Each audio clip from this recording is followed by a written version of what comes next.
अगर आप किराएदार हैं तो क्या आपके किराया ना भुगतान करने पर मकान मालिक आपका बिजली और पानी रोक सकता है?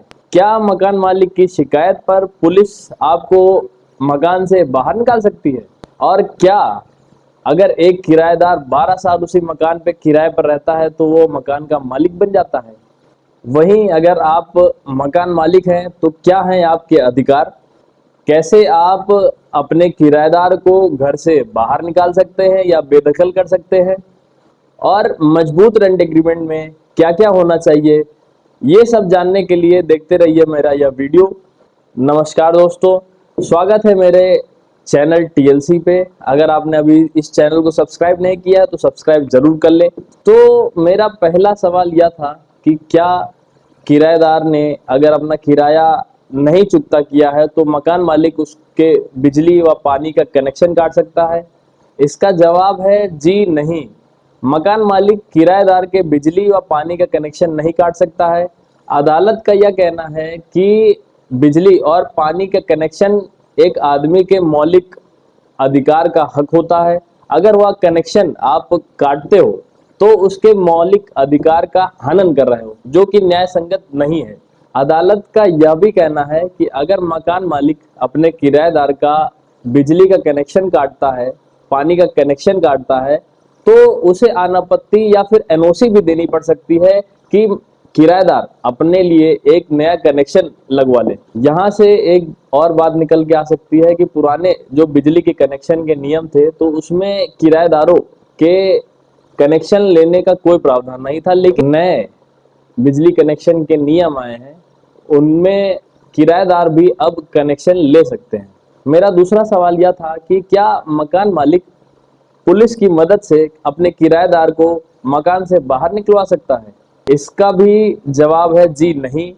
ये एक सिविल मैटर पड़ जाता है और कोर्ट के जुरिडिक्शन में आता है। अगर कोर्ट आदेश करती है कि किराएदार को घर से बेदखल किया जाए, तब फिर कहीं जाके पुलिस मकान मालिक की मदद कर सकती है और किराएदार को बेदखल कर सकती है, अन्यथा एकदम गैर कानूनी चीज है ये।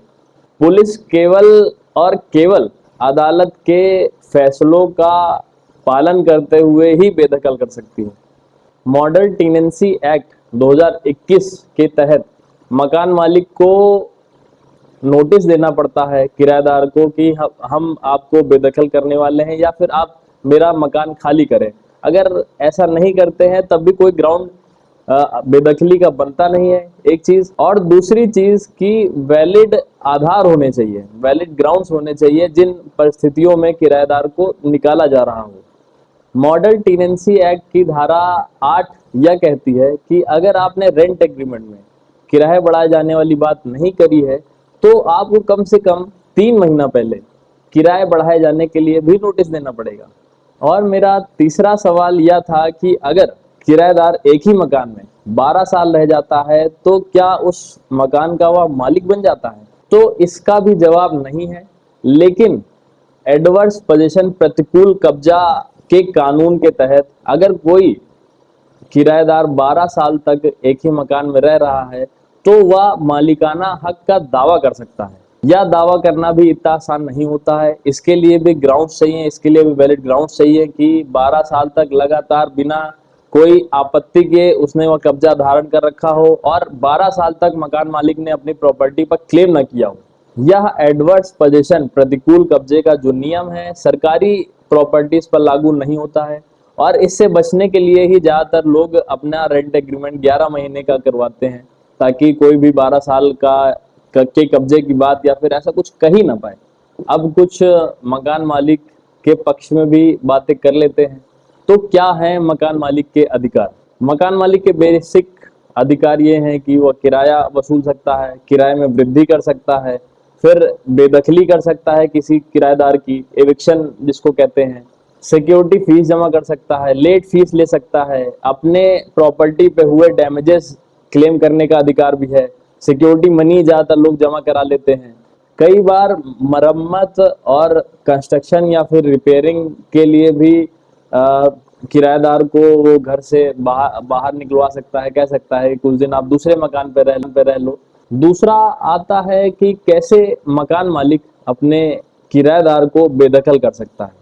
तो कई मकान मालिक को लगता है कि हम गुंडे बुलवा के या फिर पुलिस बुलवा के अपने किराएदार का सामान बाहर फेंकवा सकते हैं या कुछ भी कर सकते हैं। तो ये एकदम गैर कानूनी चीज है, बल्कि टेनेंसी एक्ट की धारा 8 व 21 के तहत आपको नोटिस भेजना पड़ता है किराएदार को खाली कराने से पहले। ज्यादातर होता यही है कि हमने बोल दिया किराएदार से, मकान मालिक ने बोल दिया किराएदार से कि भैया ऐसे ऐसी प्रॉब्लम है, आप घर खाली कर दो, तो खाली हो जाता है। लेकिन इन चीजों को हल्के में ना लें। अगर कोई किराएदार बहुत जिद्दी आ गया है तो बेदखली का आपको मुकदमा भी कोर्ट में दाखिल करना पड़ सकता है। तो बेदखली के मुकदमे के आधार क्या होते हैं, मैं ये डिस्कस कर ले रहा हूं यहाँ पे। पहला तो आ जाता है कि मकान मालिक को अब संपत्ति में रहना आवश्यक है, कि जैसे वो दूसरे कोई शहर में रह रहा हो, अब इस शहर शिफ्ट करना हो, या फिर जिस घर में वो रह रहा हो वो घर टूट गया हो या फिर टूट रहा हो, तो उस घर से इस घर में शिफ्ट करना जरूरी है। दूसरा, रिपेयरिंग या कंस्ट्रक्शन या फिर पाइपलाइन और इलेक्ट्रिसिटी के जो वायरिंग होती है इनको चेंज कराने के लिए वो किराएदार से कह सकता है कि भैया आप कुछ दिन के लिए इधर उधर रह लें।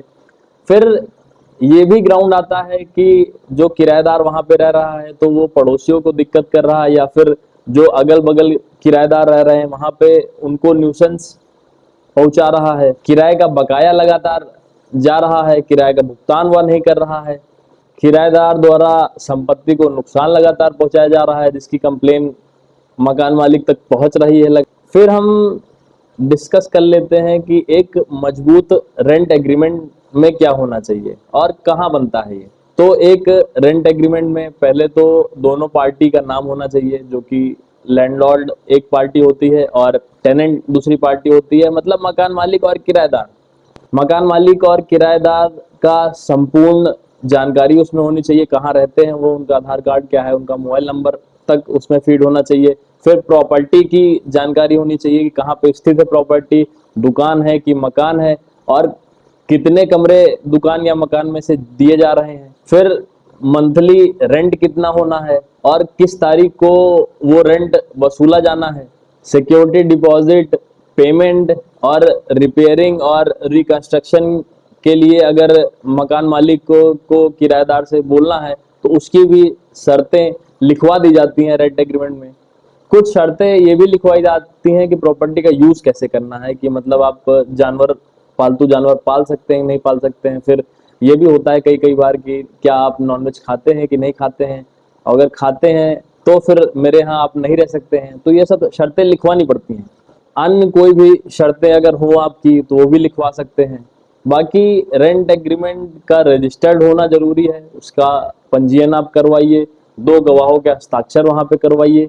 एक रेंट एग्रीमेंट की फोटो अब मेरे वीडियो पे बन के आ रही होगी, तो इसमें जनरल डिटेल्स दी हुई हैं कि क्या क्या होनी चाहिए, और ये आप अपने कोई परिचित के वकील से या फिर डिस्ट्रिक्ट कोर्ट में जाके या फिर कलेक्ट्रेट में जाके अपने बनवा सकते हैं ये रेंट एग्रीमेंट।